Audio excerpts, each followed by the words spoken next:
for tuning into today's Villij Talk. Today's conversation will be an introduction to Chakras and will be co-hosted alongside our lovely guest, Rebecca.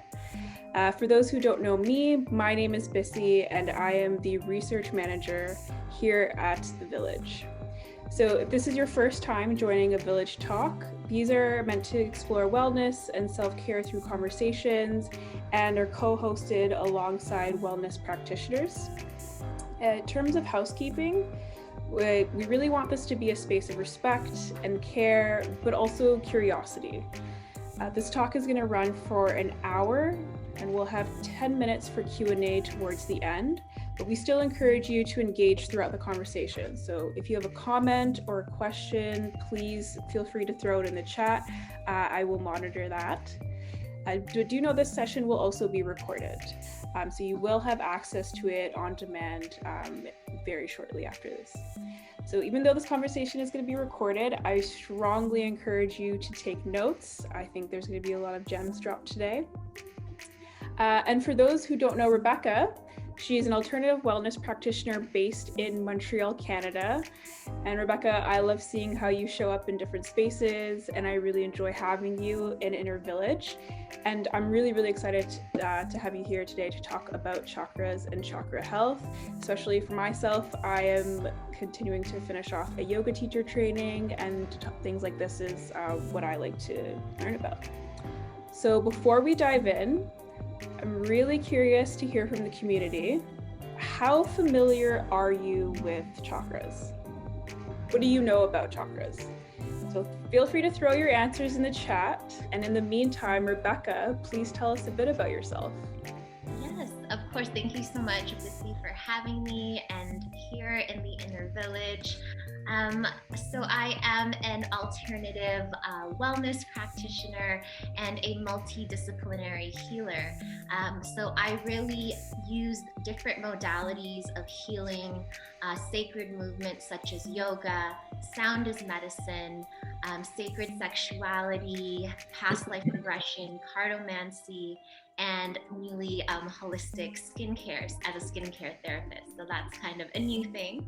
And my philosophy is really healing from soul to surface and looking at each individual as a holistic being. And yeah, I'm really excited to talk about chakras and kind of share the knowledge that I've gained on my own spiritual journey. Amazing, amazing. And how did you discover and enter into the space of alternative wellness? Well, I feel like it started with my interest in, first I was trying to kind of like remember how I even got into this. And I really truly believe one day, it's like the word chakras was like, oh, this is interesting to me. So I Googled it and I was like, this is not really hitting for me. I'm more of like a book person. So I went to my local like chapters and found a book on chakras. From there, it opened me up to crystals. And then from there, it opened me up into this kind of realm and new world of spirituality that I wasn't familiar with. And so from there, it just kind of continued to grow. Eventually, I did my yoga teacher training, my sound initiation, cartomancy, so tarot and oracle kind of fell in the mix somewhere also. So it was really a calling, I would have to say. I was called to it, honestly. I love that you're talking about moving into kind of these like spiritual paradigms almost. I think this is something that I'm still trying to get familiar with, and things like crystals and energy healing. So that sounds amazing. Now for your bio, for this event, you mentioned that you're committed to shifting the spiritual paradigm within the wellness industry. What does that shift look like and why is that so important to you? So for me, really creating that shift is for us to understand that we are holistic beings. Like I said, we are mind, body, and spirit. And I think in the wellness industry, there's this really huge focus on the body, maintaining this physical health, but we have to really understand that the body and our physicality is actually the lowest vibration of energy, because we need our mind and our spirit to be at that higher level of consciousness for the body itself to move and function optimally. So really shifting that idea that it's all about, getting the abs and doing handstands and all these things, and it's and also, in this space, this is why I love the Village, and especially the Inner Village.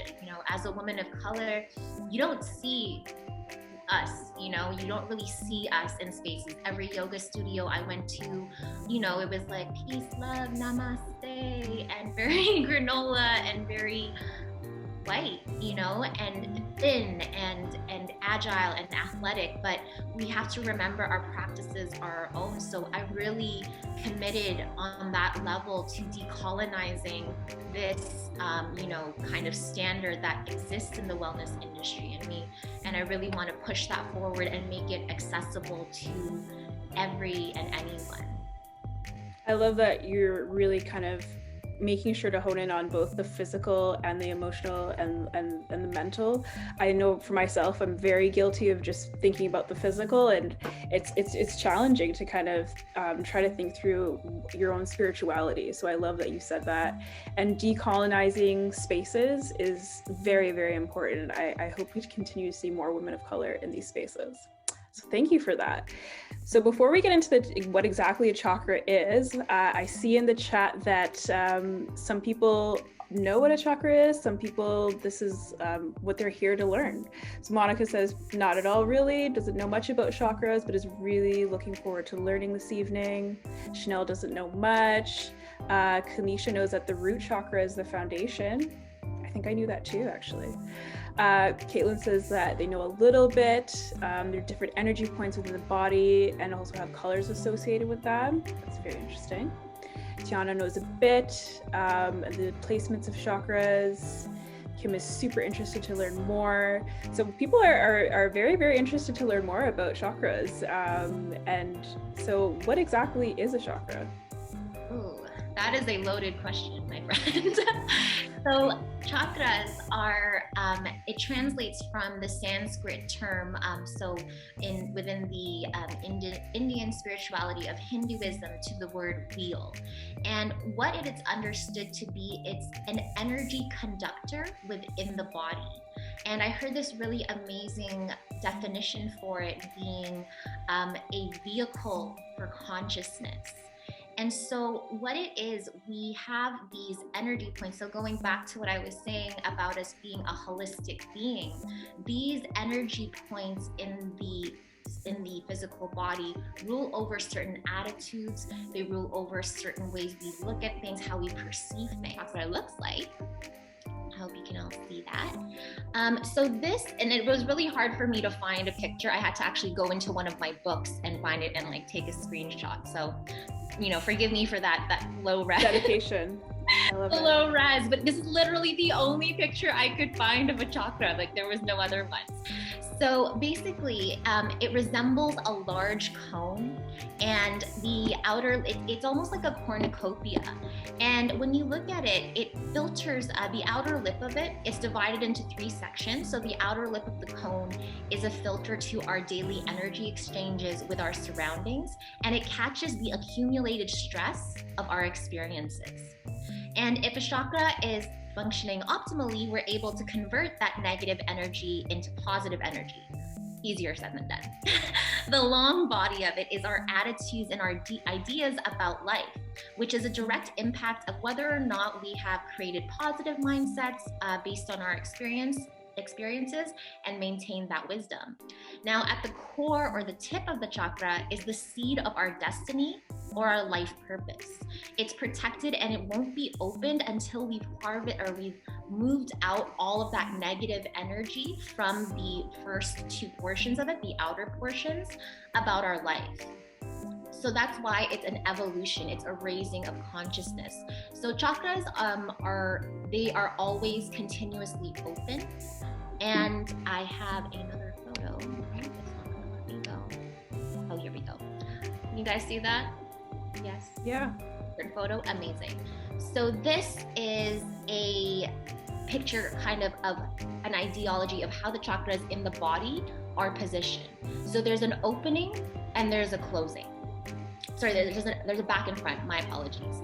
And so from the front, that's actually like it's how we perceive the conscious world. So how we perceive the world in front of us that we can see, that we're experiencing, that we're in. So I would like to say this earthly existence. Whereas from the back, it's actually receiving messages more from the higher levels of consciousness. So from spirit, from divine, whatever resonates with you, from higher planes of consciousness. And if you notice, the only chakras that don't have two sides are the root chakra at the bottom here and the crown chakra at the top. And that's because it's almost like anchoring us in between the two planes, the earthly plane and the cosmic plane. So it's constantly, and these two are constantly open and like almost receiving messages. So I like to kind of, think of the chakra system in the human body as like an elevator, and there's different floors. So when we're going through the different chakras, you really can't get to like the 5th floor without going through, getting on the ground floor, 1st, 2nd, 3rd, 4th, and ascending. So that's why that's how I kind of have made it in my mind, is that it's almost like the elevator for all of our energy and putting it in the right places so that our human body can actually move with consciousness and move optimally within our earthly experience. I mean, I really love the elevator analogy. I'm a visual person, and as soon as you said that, I started like picturing an elevator going up a person. So that's amazing. Yeah. So what are some of the most common energy points, and where are they located on the body? So in the body, and this is something I'll kind of get into after, within the Hindu chakra system, in the body, there's 7. There's 7 primary. There's actually up to like 114 chakras in the bodies. Yeah. I didn't know that. Yeah, there's so many. And then there's different schools of thinking that actually attune that there's, there's 12, some observe 3 as like main points. So in Chinese medicine, it's 3 points. In the Egyptian, Kemetic, Nubian school of thinking, there's 12. So there's 2 in the hands, 2 in the feet. There's in between points as well. But there are 7 main ones, which is kind of 7 main. Yeah. Okay. I'm mind blown right now. I didn't know that. And I see even Kalisha in the chat is saying, wow, Tiana thinks that's very interesting. These are honestly new facts for me. So could you take a moment to describe the 7 most common chakras that you just spoke to? Of course. So the 7 most common chakras, again, visual person, I have pictures.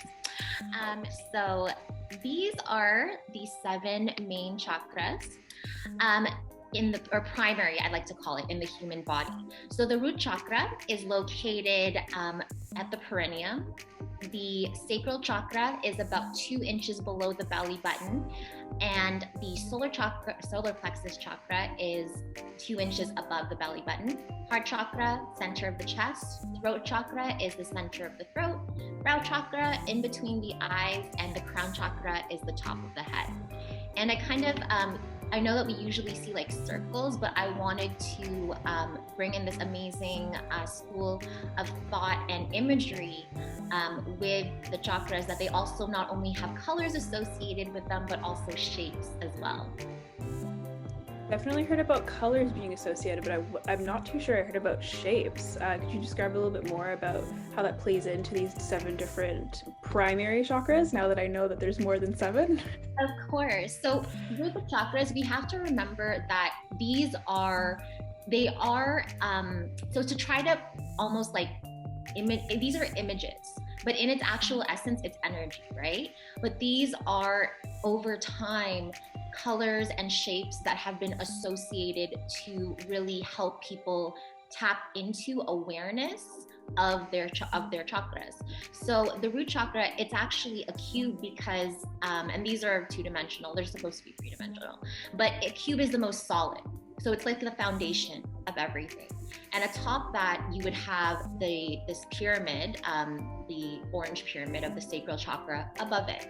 And from there, you'd want to almost envision that globe, which is the solar plexus, balancing on that, where the crescent moon, which can actually be in green or pink, it switches up for me what resonates depending on the day, balancing on that. On the tip of that crescent moon, you'll have the inverted triangle of the throat chakra balancing on that tip. And as you can see, that gives a base for the brow chakra or third eye chakra star, the 5-pointed star, to sit on that. And then the crown chakra is actually envisioned as like a skull cap, because it covers the head, which is the closest to that cosmic plane that I was talking about, associated with the crown chakra. This is absolutely fascinating. So while I, try to think through these kind of alternative streams of wellness, alternative thinking, and spirituality, I don't know if anyone in the community, if there's any common myths that you've heard of around chakras. And also for you, Rebecca, if you could take a moment to share and debunk some common myths that come up around chakras. Yeah, of course. So first of all, is that they don't exist. And like, that's woo woo. And that's why I was so excited about this chat today, because I was like, everyone thought this is just like, I don't even know what this girl's talking about. But it's really interesting because the chakras were actually the blueprint for Western medicine's mapping of the gland system within the body. So again, another photo there, very similar to the other one. But Ayurveda, which is one of the oldest forms of medicine alongside traditional Chinese medicine, actually was based upon the chakras. And so the adrenal gland, which is our like fight or flight mechanism, is associated to the root chakra, which makes sense because the root chakra rules over our feelings about, food, shelter, water, basic security, and feeling safe in our environment. Our reproductive glands are the sacral chakra, which is, what I usually get the myth about that is like, it's all about sex. And like, yeah, it is. But sex in essence is creative energy. So this is the energy that we have to create, but it's also our desires. And sexual energy is the most, it's the most powerful energy. And that's why it's so important to direct it into a positive and healthy way within ourselves and how we relate to others. The solar plexus is related to the pancreas, which is a digestive organ, or part of a digestive gland, sorry. The thymus, which is in our chest, within the cardiovascular system. It helps with our immunity. So that's why, the lungs and the heart are the organs associated to the heart chakra. The thyroid is related to the throat, which is where it's located in the body. Pituitary and is right in the center of the eyes behind. And then the pineal is actually associated to the crown. So while I was doing my research for this, I always thought the pineal or pineal gland was related to the third eye chakra, but it's actually the crown, which makes so much sense because it's that like inner connection to like, you just believe, you just know. And so it was really interesting to find that as well. So this is something that has existed for thousands and thousands of years before we've made any advancements in Western medicine. So that was really interesting to me, that people thought it doesn't exist, which is, understandable. So that was something that was really interesting. Again, another myth that there's only 7. There's, like I said, there's as many as 114, 18, some only observe, 3. I'm really into the 12 chakra system right now, just because I've kind of been able to tap into those upper 5 that are above the 7, above the crown chakra. And so definitely that's one myth. And the last myth was that an open chakra is the best chakra, is the best kind of chakra to have. And these are always open. Like if you were navigating this human existence, your chakras are open. What you want to aim for is a balanced chakra, because it's never open or closed. Your chakras will never be open or closed. They'll be overactive or underactive. So you really want to find that balance of being within the balance of that energy conductor. So those are some fun myths that I've heard. I think this conversation is so important, especially to your point earlier about your commitment to decolonizing the wellness space, because I did not know that a lot of like Western medicines would even be based upon like the 7 chakras. That's fascinating. It kind of just shows you the erasure of people of color's like contributions to society. And like I definitely have been guilty of this idea of like woo-woo and is this even real? So I think these are the spaces where I really appreciate it.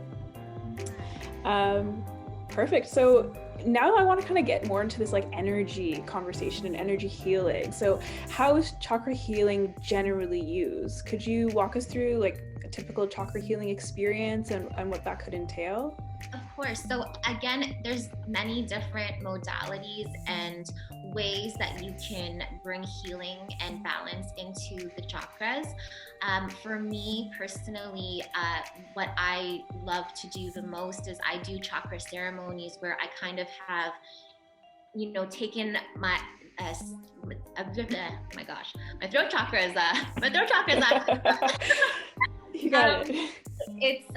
I've taken different modalities and brought them into one kind of space and one kind of, I guess, session, I would call it. So I use sacred movement like yoga. Different poses have the ability to bring awareness, and that's really what yoga is. It's becoming aware of the link between our body and our breath. So, as a teacher, they teach you like right off the bat, 101, yoga means yoke. It's like the little spoke thing that's on the wheel, which is kind of interesting since chakra translates to wheel. And so it's that link. So different poses have the ability to bring awareness to your different energy points. And then sound is, for me, a vibrational medicine. So the vibrations actually have the ability to really bring you into awareness. And I did a ceremony, I think just last weekend, where we're focusing on the sacral chakra, and she was like, man, like I was in tears because I've never felt that connection to my womb, which is really what it is. I focus on the womb space within the sacral chakra, especially with women. And so, I use color as well. So I use chromotherapy, which is light, and it's really, it really depends. So this is my own personal practice. Reiki is another modality that also uses the chakras as the totems, if you will, for creating a space of healing energy.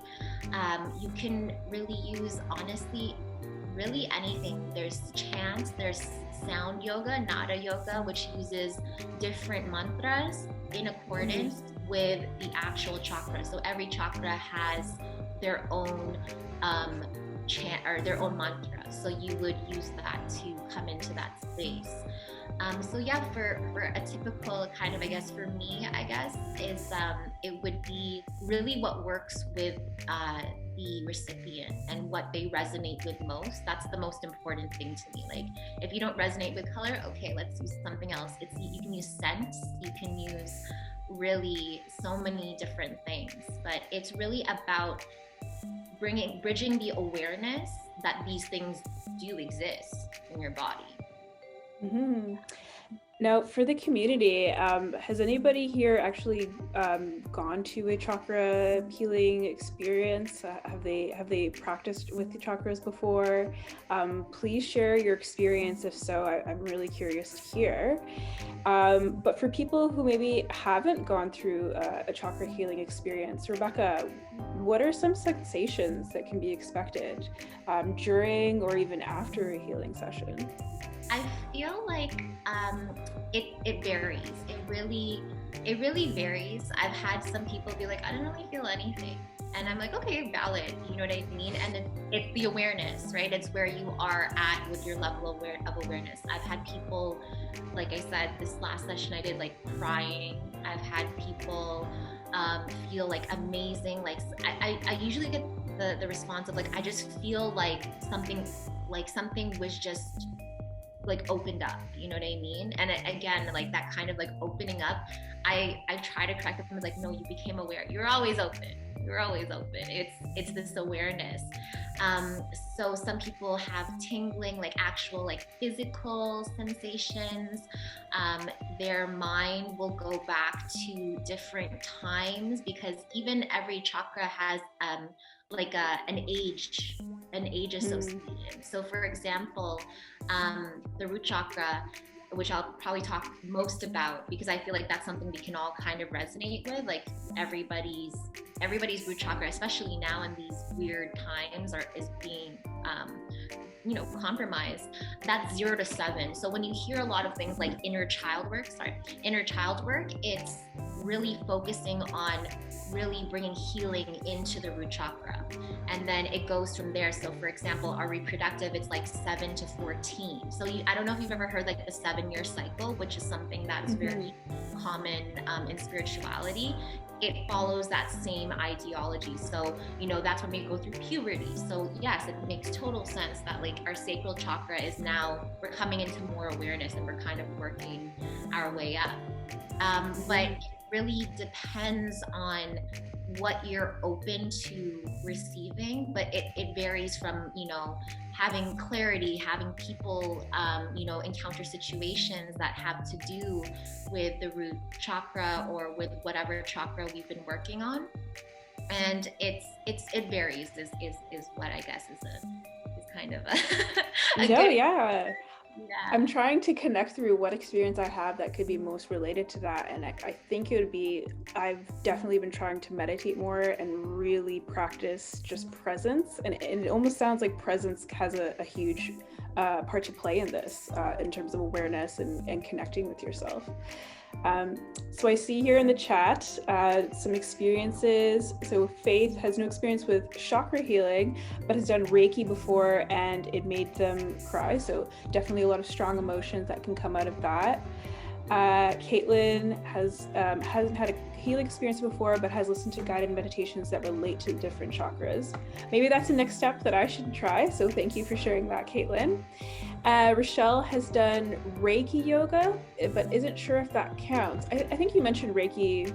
Yeah, Reiki as part of that. Yoga. Wow, that sounds amazing. Actually, Reiki yoga would be very, very, of course, because if the practitioner is, attuned to Reiki, then they would be able to then identify where there is imbalances, and then from there merge that, in one session. Wow, that's a big one. Wow, Reiki, I want to try that. Reiki yoga, wow.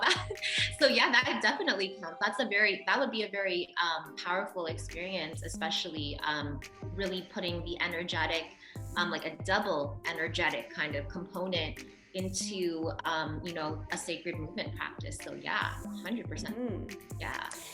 And Chanel says that she's done your on-demand yoga about balancing your solar plexus. So remember that we do have that on demand. So that's amazing. I'm laughing because it's a crazy book. I was like, let's wake up the solar plexus. Tiana says sound and crystal hearing is what they partake in most, but definitely trying to meditate more. So you mentioned crystal and sound healing. Could you maybe kind of relate back to like how you may use that in any of your sessions? Yeah, so for sound healing, again, so with my modality of practice, and I use the Tibetan bowls. So I have some bowls here just to show you guys. So for sound healing, the way that I was taught is that there are notes that are attributed to it, but because I use Tibetan bowls, which are the metal bowls, not the crystal bowls that you see a lot more now, these can actually be placed on the body. So for example, yeah, so this is the throat bowl because it's like in accordance to the size of the area of the body. Whereas this is my womb bowl. This is my my green Terra uh, singing bowl. So beautiful. Thank you. And because it's larger, that would be placed on the on around the root and around the sacral chakra area because it's larger. So what I was taught by my sound mentor is to work with size versus note, because again, from the Egyptian tradition to the Tibetan tradition to the Hindu tradition, the notes are all different. So it's about, for me, I observe sound healing as a vibrational energy and a vibrational form of therapy. So I want the vibrations to be felt and resonated with the areas of the body. For crystal healing, I actually have a set of crystals, and again, very different. It's kind of what calls to you, and that's what I love. You know, like I have these books on like what is good for what, but I have so many post-its, but then I just go there and I'm like, hey sir, like you and I, let's do it. But they just call to you. It's honestly what happens. But generally, rule of thumb is bi-color. So for example, as I'm doing this talk with you guys, I have this little blue lace agate, and this is like my throat chakra stone that helps me speak clearly, that helps me speak truthfully, authentically. And with crystals, they only have as much power, I would say, as you give it. So you kind of have to channel your energy and it becomes a totem. So with me at the end of our sessions, after I've brought things into as much balance as I can, align it across the chakras and then observe silence, because that's a really important part of sound healing is the silence, because you need everything. That sound is medicine to integrate into the body. So we just kind of, I let you lay there, and then the crystals are laid on different points. Sometimes people will be holding them. They'll have them around their eyes, around their head, and your body literally becomes a grid. So it becomes this, space of channeling the energy. I think that sounds so beautiful, especially around the point of the importance of silence within sound. I think for me, silence is something that I struggle to find in my day-to-day in my spaces. So that's a really, really interesting point. Now, for those of us who are newer to our understanding of chakras, but are really interested and really want to begin to kind of tune into these energy points, how would you go about kind of facilitating that in your sessions? So it's really a lot of conversation, honestly. And sometimes it's even just not what you don't say. It's, it's body language. It's in my particular sessions. So if you are wanting to learn more, it's kind of, it's really an introspection. It's like asking yourself, like, what is it that I feel is imbalanced in my life? Like, where do I feel that? So for example, if you like all of us, myself included, worried about money, it's a root chakra thing. It's really a root chakra thing, because your livelihood and your quality of life feels like it's being threatened. So that is definitely a root chakra kind of issue. And we have to remember, especially as women of color, that this is genetically, we are genetically disposed to feel this way.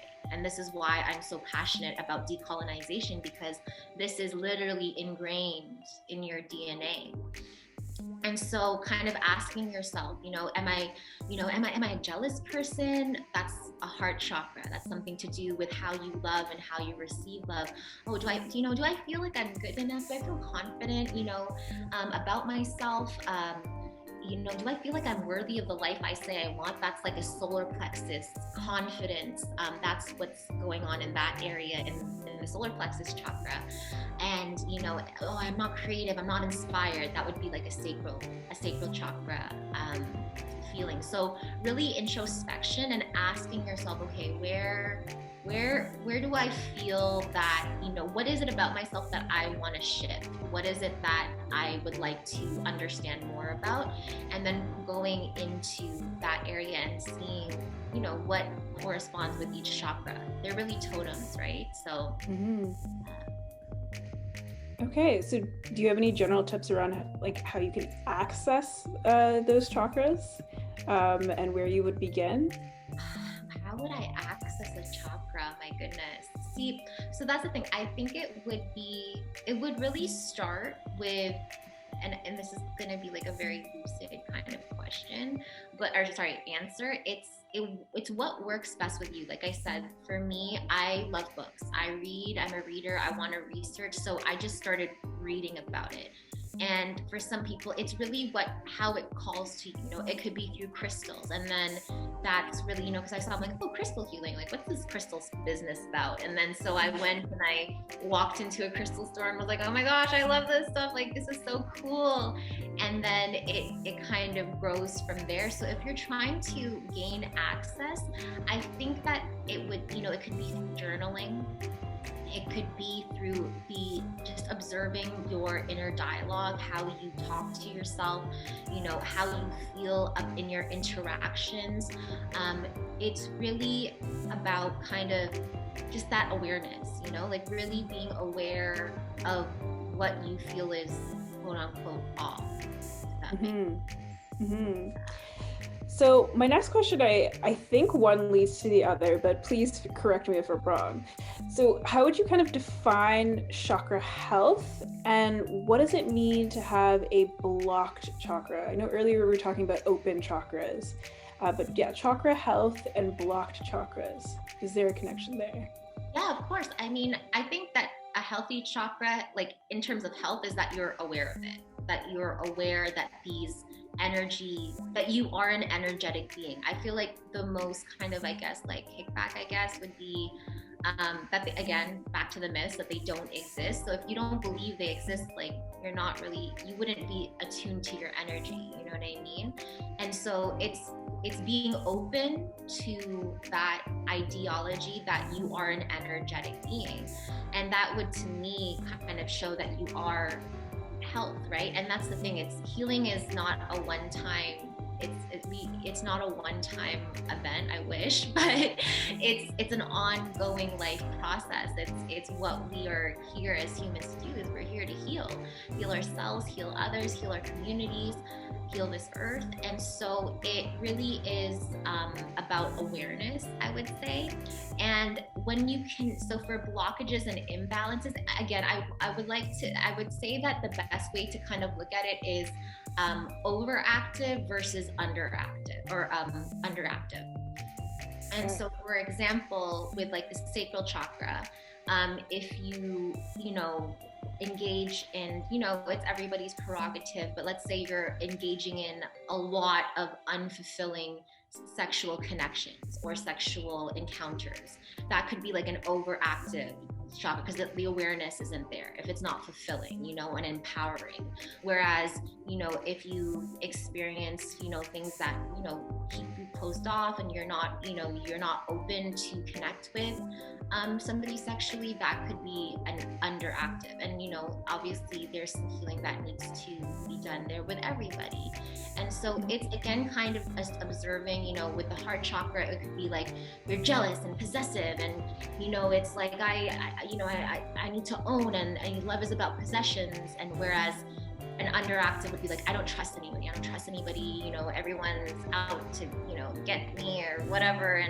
And so that would be like an underactive chakra. Okay, so along these lines, when we're talking about maybe unbalance or blockages, and you kind of shared some experience of what these indicators could look like, could you share any ways or exercises that may realign or create more balance within the chakras? Yeah, of course. So again, it's really different for everyone. For me, definitely movement is one that we need to move, right? And I think that that's one thing that in our society kind of afflicts us, is we're plugged in to the extent that we're very static, right? So movement is definitely an exercise. I would say, I don't know if I'm biased, but yoga yoga, No shameless bias. plug yoga. And also because, you know, if we're relating it to the chakras from the Hindu perspective, obviously the practice of yoga derives from the Indian culture. So there's definitely a connection there. And that's what I love about the cultures, because it all kind of, everything works part and parcel. You'll find Ayurveda in yoga, yoga in Ayurveda, in meditation. And so definitely yoga, meditation will help with that introspection. I really like color therapy lately. So colors are really a great way to engage if you're like a visual person. So again, going back to that practice, you know, a lot of things that I'll see on the internet is like orange for the sacral chakra, but it's like, okay, but is it underactive or is it overactive? So now if you're doing too much of the orange, we're gonna you know we're gonna now stimulate it more. So you would want to maybe use like the counter, which would be blue, more calming, more calming and more bringing it into balance. There's also different elements, definitely using the elements. I love a good spiritual bath. I feel like that brings me into alignment. I use Palo Santo every single day, you know, to cleanse my space. I love being in the wind, has been something that I've been really just connecting to kind of that elemental, the elements of that we have within our earth is a great way.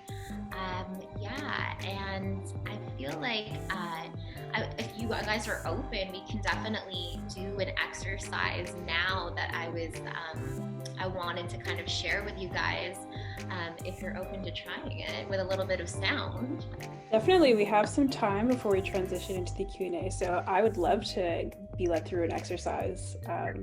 Thank you. I love it. So I actually took this really amazing workshop over the weekend with Carolyn Glass, who is a sound alchemist in LA.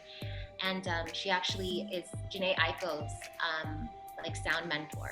And so she used the bowls in a way that I've never used them virtually. So I wanted to kind of try it here. So this is like something that I've never tried, but I've used it in person, but let's try it here. So I'm super excited. All right, so I'm just gonna have you guys just close your eyes, come into your breath. Start to inhale deeply through the nose and exhale deeply through the nose. If you're sitting, just start to adopt a taller, straighter spine.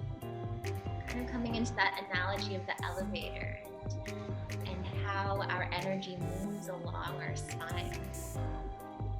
So inhaling deeply through the nose and exhaling deeply through the nose.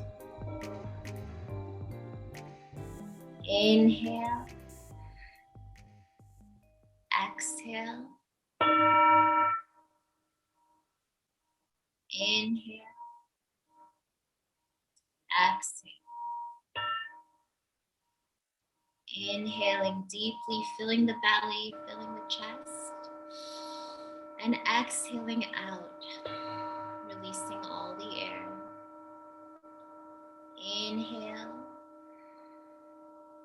exhale,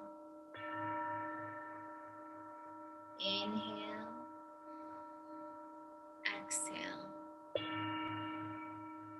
inhale, and exhale.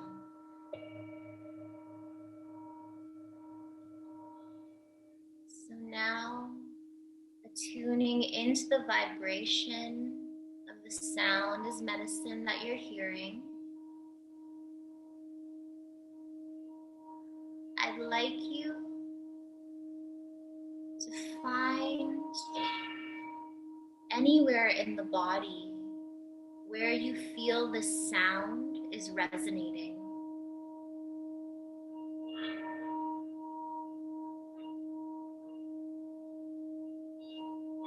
And as you find that place, I'd like you to either hum, you can sing, maybe words come up. I'd like you to give your own sound to this area of the body where the sound is resonating.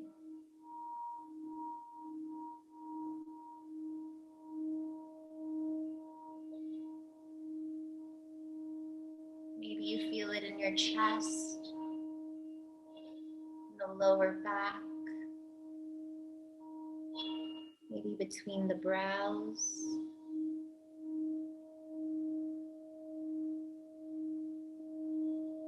And now resonating with that sound either in your head or out loud.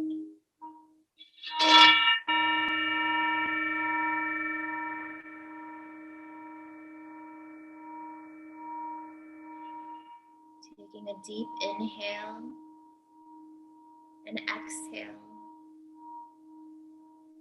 Allowing that sound to be made through your own vocal cords or in your head.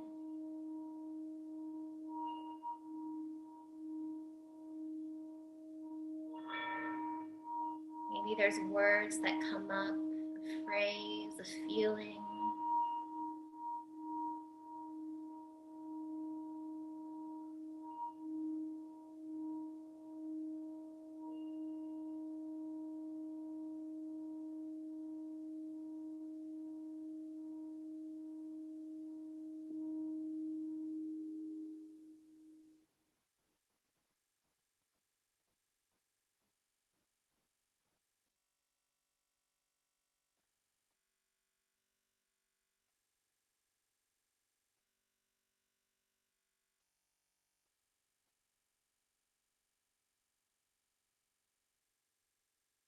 Taking a deep breath, inhaling and exhaling. Just observe in silence, allowing that sound as medicine to resonate in the body.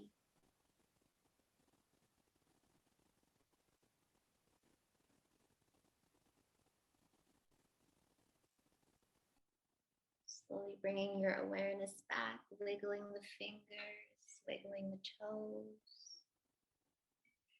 slowly opening the eyes. So I love that your hand is on your chest. I felt it in my chest. I think it was especially after you went silent, I had a moment and I just kind of had to put my hand on my chest to kind of recenter and balance. But that was very beautiful. I love that. So just kind of connecting with the sound, it's almost like your body surprises you, you know, you're like, whoa, like all of a sudden my hand or my you know, my they're clenched, or my hand's here, or it's on my belly, or you know, it's somewhere on the body. And so really bringing that awareness and that vibration and almost making that sound. Sometimes thoughts come up, you know, like, do you feel, you know, do I feel good about myself, or like, oh man, I have so much to do tomorrow. You're like worry, you know, like worry comes up, or fears come up. So that's a really great way. And I love to use also vocal toning, which is like a whole other conversation, very similar to what I was saying about the different chakras having a mantra with each one, as bringing it into balance. It's something that I work with a lot of with recording artists, and that's something that really helps them for sure, is making these sounds that it doesn't necessarily sound good, you know, it's not like performative, it's for you. So that's a really great way to really kind of use it. Well, I know that I'm really excited for when the world work opens up, because now I want to do this in person. I kind of want to be in a room with other people and feel the energy. That it sounds really beautiful. And just looking at the chat, I see Victoria says that they felt it in their throat and in between their brows. Tiana felt it right under their diaphragm and in their left cheek, oddly enough. Okay. Rochelle felt it in their throat. So, I mean, I can't wait to actually experience something like this in person. Now, we're almost kind of at our Q&A portion, but I did notice there were some other questions in the chat, and just kind of coming back to this idea of like, decolonizing wellness spaces and decolonizing wellness for ourselves, Kalisha is asking if you have any book recommendations that can kind of discuss chakras from a decolonized view, and really, for me, also like taking into consideration our experiences as women of color. Yes, of course. From a decolonized point of view, as much as sad as it sounds, there's not that many. I have one book that's on singing bowls that is by a Nepalese healer, sound healer, sorry, that does talk to the chakras. But many books, and that's the thing, even the idea of like the 7 chakra system was brought to the West by, I think his name was like Arthur Avalon or something along those lines, but it was, the huge. Yeah.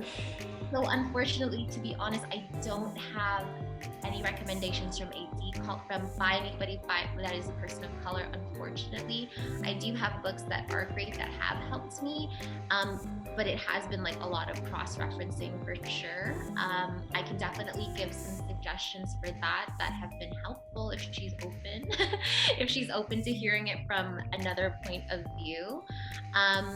But yeah, there's also, I believe, a website called You Are Perfect. Amazing. So I'm like, I have to be honest, man, it's hard. To write a book on chakras. I've been thinking, that's been calling to me. Like, this is your calling. There you go. I've been hearing like, write a book. Make it happen. And so, actually, I don't know. This person's name is Ambika Waters. So I don't know. It's called The Complete Guide to Chakras. I got this one from Chapters. So The Complete Guide to Chakras by Ambika, Ambika, Waters, spelled Wauters. This is like my go-to. This is like my chakra like Bible. Like this is the one for me. It has so much about the ages, the different, so many meditations, visualizations, and I really love this one because it actually it speaks on, and I'll show you the page, and I was like, wow, this is such a great book. I forget. It really actually talks about how it says the origins of humanity can be traced to one African woman. This female energy anchors us deep into the roots of the earth herself, the great mother who sustains us. And I was like, I love this point of view. So I actually haven't looked into, I feel like this author may be a person of color. I'm not 100% sure. Ahead and dropped the link to get the book, so thank you for that. Oh, okay, thank you. Get it from Chapters, or from a small bookstore maybe. I'm like, I got it from Chapters. That's where I got it. And where else where are other books that I have? From a sound perspective, Chakra Frequencies by Jonathan Goldman is another good one, specifically to sound healing and chakras. And also actually, Kalisha, if you want to drop me a message, I will get the name of the Healing with Singing Bowls that also talks about the chakras.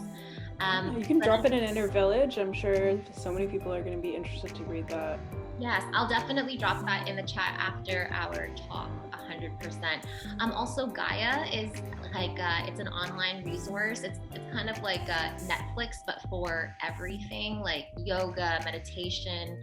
They have so much information on chakras beyond the 7. They go into like the 12 system, into how in Egypt, the temples built on the Nile were actually built with each chakra in mind. And it was almost like an initiation, because the Nile was thought to be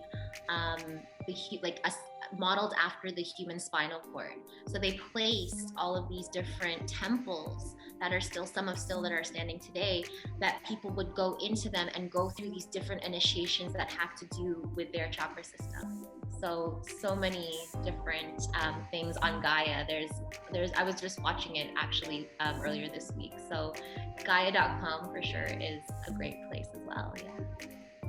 Honestly, amazing. Rebecca, this has been so educational, and I know I'm going to be rewatching this on-demand video many times. So we are almost at the end, and I know we probably have some really burning questions from the community, so please throw those questions in the chat. But in the meantime, there were some questions, again, that were posed from the community prior to the event, and also based on some of the things that I've been seeing in the chat, I think this question is going to be very well received. So how does colors that we use in our spaces, the clothes that we wear, the foods that we eat, help us to kind of work with our chakra system? So colors, clothes, food, how do these all kind of align with your chakra system? It's about the awareness for sure. It's bringing that energy, because I mean, at the end of the day, like, this crystal to me is, it helps me speak my truth, and it's a blue crystal, whereas to somebody else it's like it's a blue rock, you know what I mean? So like, using it, you have to, these are all tools, right? These are all tools that we use. So if color resonates with you and you're aware, and the ideology that orange is stimulating to your sacral chakra, then use the colors.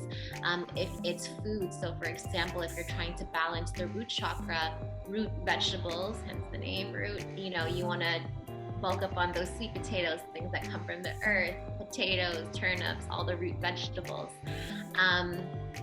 So definitely it's more of awareness. It's more of bringing your awareness of what you're trying to accomplish into these tools that are outside of you. Because at the end of the day, like, I can carry all the crystals I want, but if I'm not aware of what I'm trying to accomplish, it's not really going to do much for me, right? Mm-hmm. So it's really what resonates with you. It's what resonates in terms of your path and your journey, for sure. Mm-hmm. Okay, so I do have a somewhat spicier question that's coming from me. So for me, to be honest with you, up until very recently, I've been very skeptical about the concept of spirituality, connecting to the universe, and energy healing.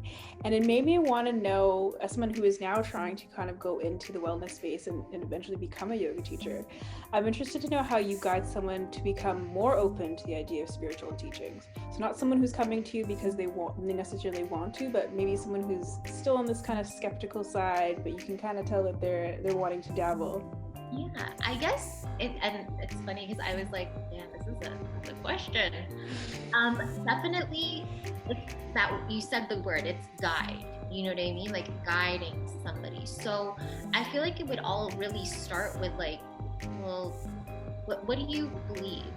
You know what I mean? Not what you're told or what you know, or like, what do you actually believe? Like, what do you believe, that there's something bigger than you? Do you believe that this is all there is? And there's no wrong answers, of course not. But it's just really asking somebody and trying to meet them where they're at. You know what I mean? So if there's somebody who's like, oh, I don't believe in this energy thing, it says only the physical body. Like, what do you mean? This is all there is, like, that I can see, touch, feel. Then I'd probably work with them with more so sacred movement with yoga, because that's what they relate to. You know what I mean?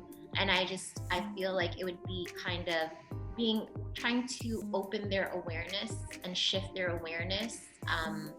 Easter eggs here and there, like, oh yeah, like, I don't know if you got to that point in your training, like Mula Bandha, which is actually Mula Bandha is one of the locks. It's like there's locks that you use and to help you with the asana, with practice, with the poses, and it's actually contraction of the pelvic floor, and that actually helps you engage the root chakra or come into awareness of the root chakra. So that's why I'm like, it's really interesting. Know that. Yeah, it's definitely something that comes up. So, if it's on a physical level, then it would be kind of finding it. And I know that once you relate on a physical level, you're going to feel something. There's no way that you won't feel something, So that's definitely it. And just resonating with what you believe. For me, I'm Filipina, so very strict Roman Catholic household and upbringing. And so for me, I never really resonated with the religion, but I resonated with spirituality. I always believed that there's something bigger. And so I read this book by Kelly Catrone, who's like a stylist, just totally left, but she talked about creating her own religion. And in her religion, it's what resonates with her. So I kind of took that and ran with it. So like in my house, you'll find like, you know, the Sacred Heart of Mary next to like Hindu goddesses, but I have Kuan Yin, who is a part of Chinese spirituality, the Great Mother. So it's really about what works for you in a way that resonates with you. So I would say that's, you know, what do you believe? Do you believe that, you know, this is like you are an inherently good being and that everybody is an inherently good being? Do you believe that there's other dimension? Like, what is it? And then kind of from there build your own religion, if you will. Makes sense in for your you. Understanding. Well, I appreciate you taking the time to answer that question, and I'll be honest with you, even just being here today and listening and realizing that I think part of the reason why I haven't kind of shied away or haven't wanted to come forward is because of my lack of understanding around the roots. So I really, really appreciate being here today. And, you know, we are closing out. It is towards the end of that time. But I do see here Victoria saying, I'm coming from an art background. I'm deeply connected to colors and how they make me feel. My office is a deep blue and green. Would this be stimulating both my throat and heart chakra? Definitely stimulating the throat chakra for sure, but it could also be bringing balance into the sacral chakra if she has more of an overactive sacral chakra. Again, if you feel like it's resonating in your heart, then for sure, because, you know, blue is kind of like, I'm not an art buff, but it's, you know, it's a cool color in the family of the green side of things.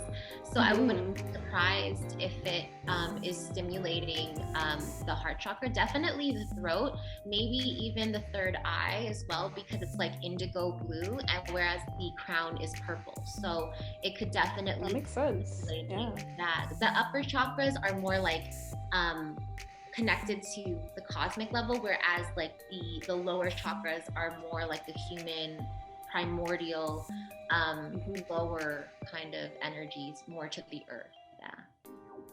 Well, again, thank you so much, Rebecca, today for everything. For those you don't know, you can find Rebecca on Inner Village, and you can also find her on Instagram. I'm just going to drop your link in the chat, Inspire and Instruct.